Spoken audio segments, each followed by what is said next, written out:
resident genius, Mr. Erkan Ali, is going to be talking to us about something that we can't remember what it was, but we We're always really organised. but we know it's going to be really, really good. Go. Enjoy. Right. Can we just acknowledge Nick for that, because he was half asleep and I think it was 3/4 away by the time he got to the room. So well done. Yeah, for me, you know, part of the adventure thing was about an acknowledgement of the poem, The Invitation, for the adventure of being alive. I don't think you can have an adventure if you're not alive.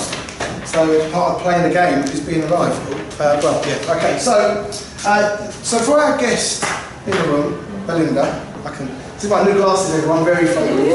So you see me going like that. From the back. It's not because I'm agreeing or disagreeing, I'm trying to work out which part is actually getting me to see who's... Anyway, so the idea that so we've got a flavour of the known be known, haven't we? Known be known is collaborators sharing their area of expertise or their specialist knowledge in a view to, one, familiarise us with who he or her is and what their nuanced skill sets are, and how you as the participants here today can gauge whether what level you can get involved, how it can be of value to you, how you could maybe help aid you, how we may be able to help you.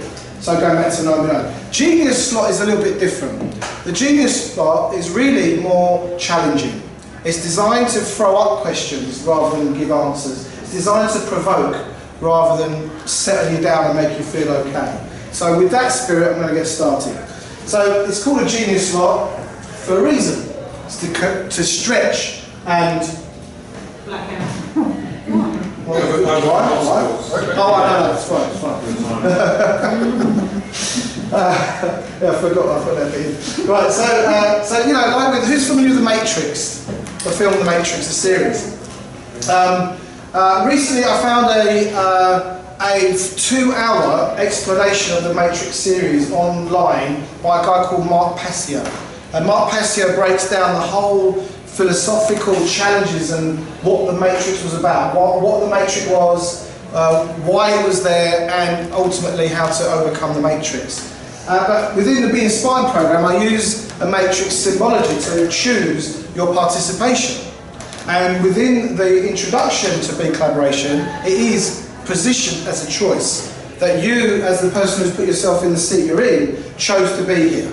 Nobody closed you, nobody coerced you, no one talked you into it. We presented an idea, a framework, a spirit, a vision of what could be for us as a community, and you chose to be here. Correct? Correct. Correct, right? So I'm asking you now to consider that choice. The biggest part of choice is something that I talk about a lot in terms of the work we're doing, is that context is key.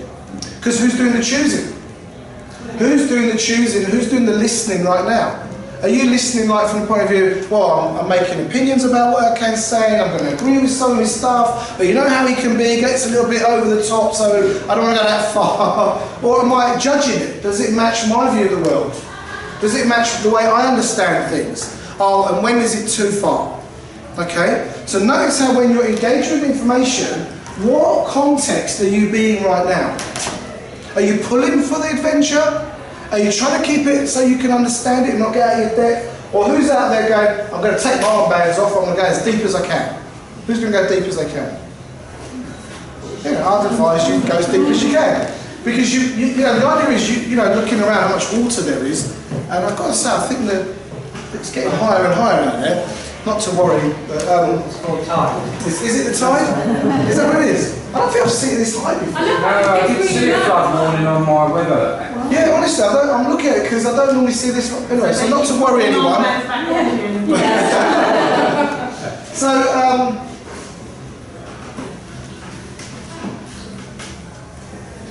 this came up a few weeks ago, this image. Anyone know who this lady is? Helen Mirren, right? I don't know if you saw this meme, but Helen Mirren, why? Why? You need to get your transitions sorted. Too slow. Oh, okay. So this quote came along with this image that I saw, and it went along the lines of, I think midlife is when the universe gently places her hands upon your shoulders, pulls you close, and whispers in your ear, I'm not screwing around, it's time. And we're all a certain age in this group, you know, we're not 20, 25-year-olds, and we're not 78-year-olds. No, Angela's not 25. She's younger than you and me. Yeah, but she's not 25. All of this pretending and performing these coping mechanisms that you've developed to protect yourself from feeling inadequate and getting hurt has to go. Your armour is preventing you from growing into your gifts. I understand that you needed these protections when you were small. I understand that you believed your armour could help you secure all of the things you needed to feel worthy of love and belonging. I'm getting used to these glasses, guys. But you're still searching and you're more lost than ever. This time is growing short. There are unexplored adventures ahead of you. You can live the rest of your life worried about what other people think.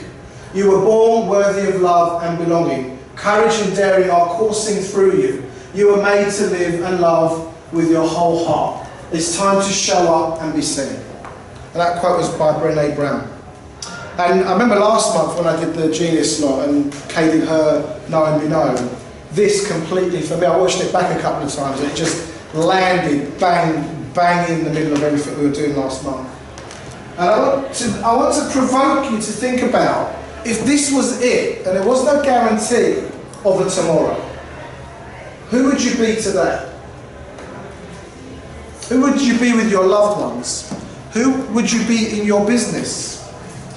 Going back to St. Beju challenged us. I bet you could do everything you do at another level that you've not even considered. Your expression, your value, your ability to hit the mark and make that impact. I think impact is a great title for the next quest, by the way.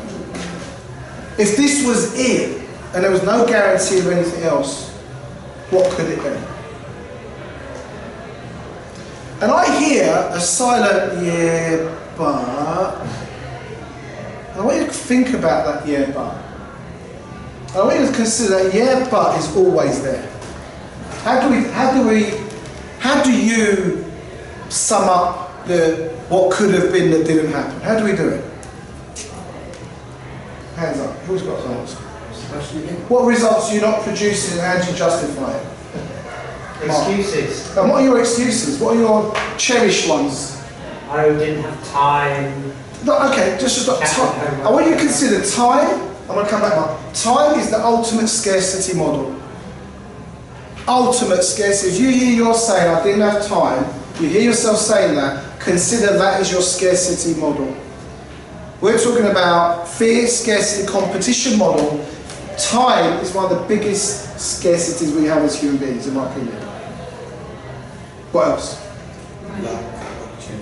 Oh, I'm just not lucky enough. Who else has got that one? Yep, surprise. Yeah, and yet you still carried on. Unabated.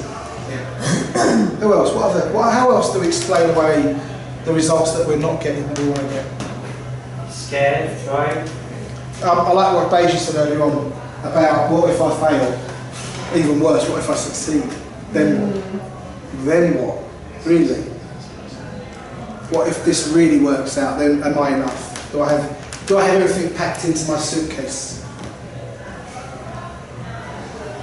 This is a film. I want you to consider there's something bigger than just your own personal understanding of reality.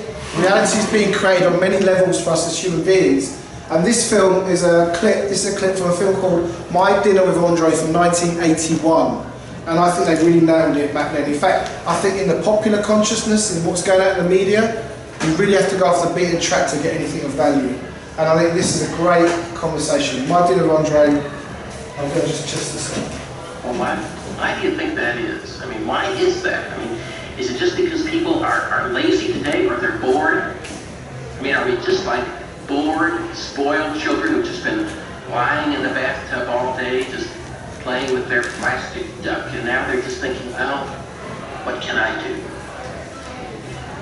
Okay, yes, we are bored. Oh, no. We're all bored now. But has it ever occurred to you? Why is that sound coming out of there and not out of there? It's linked to the generation. Yeah, but normally it doesn't do that. Can't hear it. Can you hear it? Okay. You can hear it. Okay. All right. Sorry about that, guys. That's why I bought a big speaker so everyone can hear it. Press play. I wonder if I take that out of there. Okay, we haven't got a lot of time. I know. People say they can hear it. We brought the big speaker.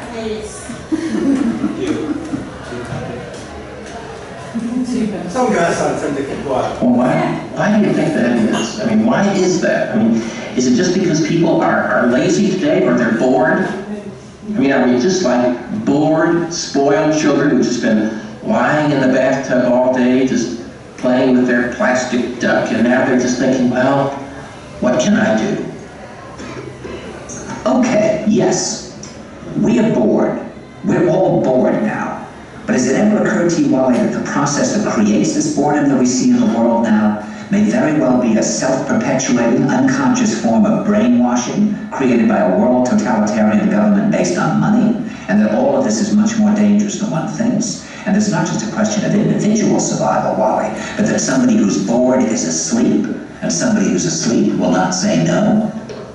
See, I keep meeting these people. I mean, just a few days ago, I met this man who I greatly admire, a Swedish physicist, Gustav Bjornstrand, and he told me that he no longer watches television, he doesn't read newspapers, and he doesn't read magazines. He's completely cut them out of his life because he really does feel that we're living in some kind of Orwellian nightmare now, and that everything that you hear now contributes to turning you into a robot. When I was at Findhorn, I met this extraordinary English tree expert who had devoted his life to saving trees. Just got back from Washington, lobbying to save the redwoods. He's 84 years old. He always travels with a backpack, because he never knows where he's going to be tomorrow. And when I met him in Findhorn, he said to me, "Where are you from?" And I said, "New York." He said, "Ah, New York, yes, that's a very interesting place. Do you know a lot of New Yorkers who keep talking about the fact that they want to leave but never do?" And I said, "Oh, yes." And he said, "Why do you think they don't leave?" I gave him different banal theories. He said, "Oh, I don't think it's that way at all." He said, "I think that New York is the new model for the new concentration camp, where the camp has been built by the inmates themselves, and the inmates are the guards, and they have this pride in this thing they built. They build their own prison, and so they exist in a state of schizophrenia, where they are both guards and prisoners, and as a result, they no longer have, having been lobotomized, the capacity to leave the prison they made, or to even see it as a prison." And then he went into his pocket and he took out a seed for a tree, and he said, "This is a pine tree." He put it in my hand and he said, "Escape before it's too late." See, actually for 2 or 3 years now, Chiquita and I had this very unpleasant feeling that we really should get out. That we really should feel like Jews in Germany in the late 30s. Get out of here. Of course, the problem is where to go, because it seems quite obvious that the whole world is going in the same direction. See, I think it's quite possible that the 1960s represented the last burst of the human being before he was extinguished, and that this is the beginning of the rest of the future now, that from now on there'll simply be all these robots walking around, feeling nothing, thinking nothing, and there'll be nobody left almost to remind them that there once was a species called a human being, with feelings and thoughts, and that history and memory are right now being erased, and soon nobody will really remember that life existed on the planet.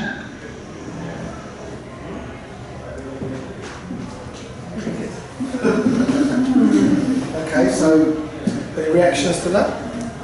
You said good. It's true. Yeah. That's 1981. So that was Wow. Dinner with Andre. So an hour and a half of that. Talking about this. I want you to consider there is a prison that we've built for ourselves that keeps us in line with the way we view who we are. Could be our past, could be our limiting beliefs, it could be all sorts of things.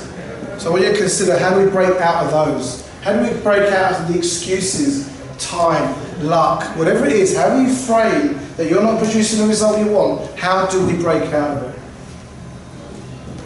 So imagine where you will be, and it will be so. I'm going to engage you in the idea of using your imagination as a tool, visualising ahead, thinking ahead, feeling ahead. You know, before you come to a BCON meeting, anticipate, what's it going to be like? Who am I going to be in that meeting? We talked a lot about that earlier on, didn't we, David? You know, how are you creating your experience? Rather than have it as some of this accidentally or some kind of haphazard way coming at you, it's actually something that you are creating your own experience. And also, what we do in life echoes in eternity. Marcus Aurelius. I want to also consider that the things that we're doing now, and the things, and the advantages and the privileges we have, are the expression of other people's lives. The fact we could sit in a room and have this dialogue, you could trace it all the way back to Socrates and probably before. That we're in an inquiry, that we're questioning, we're debating, we're challenging, we're giving. I don't think any of Beju's ideas are relevant or irrelevant. Totally your choice. Take what you will, use it. And if you don't get it, go and challenge it. And if you do get it, acknowledge it. Because you know what? What I saw in Beju's share was the journey of his life. I said to David earlier on, you and me sitting here right now for the next 2 hours is my life. It's my life. I'm here as a living. I have no idea what keeps doing that, but there you go. I'm sitting. Oh, Sky. I thought I could have. So every moment is an opportunity, and I bet you we're squandering hours away. If you're really honest, you're squandering hours away. And this isn't a make wrong, but look at the next level of performance, the next level of impact. So create something. What could you create?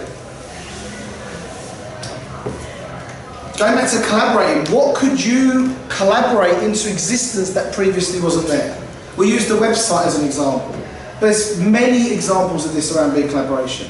What is in existence now that wasn't there previously? What could you bring? Engage hard. Quite often we try and get, you know, I really want to ward you off the left brain. The left brain is highly delusional. It doesn't ground you in reality. We can believe almost anything, and I really haven't got the time to elaborate that, but consider your left brain will get you to see the things that don't make the difference. Your right brain and heart will get you to feel and experience the event or the occurring. You know, if you sat there and listened to Beju earlier on from your left brain, analysing what he's saying, agreeing with what he's saying, disagreeing with what he's saying, you're going to miss all the heavenly beauty, as Bruce Lee would say. We miss all of that because we get caught up in the left brain. What impacts and results are you making? I think impact is really key. I really got that at your last few talks ago. What is the outcome of that result? What actions are going to produce those results? And being accountable for those impacts. And then what's next? Don't get caught up too long, move fast. You know, one of the things I loved about our little flurry, because it was like, website's got to go, new website done. 2 days later, 3 days later, right? We could have stopped and took hours and months and years over it, and it's just got up and running. And you know what? You said phase 1, phase 2, phase 3, 4, 5, because this isn't going to stop here. And this isn't about a website, it's about phase 1. This is phase 1 of your big collaboration experience. Where are you going to be at phase 5 and 6? This is phase 1. What in your business or in your life or in your projects is at phase 1 or phase 2? What's the next step? Okay, I'm going to up the pace. Speculate. We don't do enough speculation. Speculate. Who could you meet with? Who here heard someone speak or share, or you've noticed someone that you know you've got to talk to today? Talk to them before they leave. Talk to them today. Set up a meeting. What requests can you make? There are 3 outcomes to a request. What are the 3 outcomes to a request? What's one outcome? Yes. What's the other outcome? No. What's the third outcome? Maybe. Or counter offer? Yeah? So we don't ask the question, hey, will you go out with me? Hey, will you marry me? Hey, do you want to work together? That is terrible, that laugh. It's so revealing. So start making those requests. What skills are you missing? You know, how many people here are not achieving a project parameter or outcome because you don't have the skill set and you're trying to fumble through? Find someone who's got the skill set. That our collaboration connect with other skill sets. Look at a skill set. Go back to what Beju was saying. Maybe you need a polisher. Maybe you need someone to implement. Go find those people. Get them involved. The money. Who here is the money? Always the money. Always the money. Always the money. Come on, put your hands up. Money, money, money, money, money. Okay, I've got a call today for my next project that I'm working on at the moment, and we got the money. Go back again to what Beju said. I'm screwed now because we've got the money. Because what about if we don't? What about if we lose it? What about if it doesn't work? That's really putting the pressure on, if you like, or up in the ante. I prefer that terminology. So even if you got the money, then what? Just notice it's not about whatever is getting in the way. It's just because there's another thing that's getting in the way. What is your prison? What keeps you contained? How easily you appeased? How do we keep Gavin from achieving his, you know, and I'm citing you as the #1 criminal. And then what about the eureka moments? What insights have you had today? What insights? What nuances? What about adventure that suddenly struck you in a new way? Don't sit on that. That's the universe going, here you go, take that. And what do? We ignore it. And engaged genius, I'm not going to do pigeon because I've not time for it, but I will do it later. So, how long have I got? 3 minutes? 1 minute. So let's share to complete, but I'm going to ask you for a very intentional sharing, right? What insight or context shift have you had today? Or it might not be the full Monty context shift, but you've had like an opening. And sometimes it's just that. The universe shows you a bit of light and then shuts the door. And you've got to watch out, you've got to pay attention. You saw something and it's gone. And what actions out of that insight are you prepared to take on? Now this is in the space of speculating and sharing, but if you're committed to an action, declare it in your sharing. Okay? So who wants to share? What thought, idea or feeling did come over you about what's possible in your projects or your life, or something new that's opened up that you could take action on? Who wants to go first? Now, I don't want a story, I want just the shift and the action. Okay. Be brave and don't worry about other people's value judgments. So the shift is you don't have to worry about other people's judgment. Yeah. Great, fantastic. Does anyone get that's the shift? But what's the action? The action is just JFDI. Just fucking do it. Just do it. Yeah, but do what? What's the action? Anything. No, but Without any... is there something that you'd like to take on that you've been not putting into action? Yeah, after getting the contract. Yeah. And, you know, I was sat there going, you know, oh, what would you think me, or, you know, you know, and then I'm like, actually, that is what I want. Yeah. So I'm going to do it. That's it. Great, fantastic. Who else? Well done. Come on. Up. Up. Come on. I think Look at these people, look at them. That's your community now. No, we're not hanging back. I think my biggest takeaway was I just need to reevaluate everything in my business and what I'm doing, whether I really want to be doing what I'm doing, and whether I should be doing something different. Right. So I need to go away and evaluate my goals and what I'm going to be doing in the next 6 months. Okay, great, but very broad.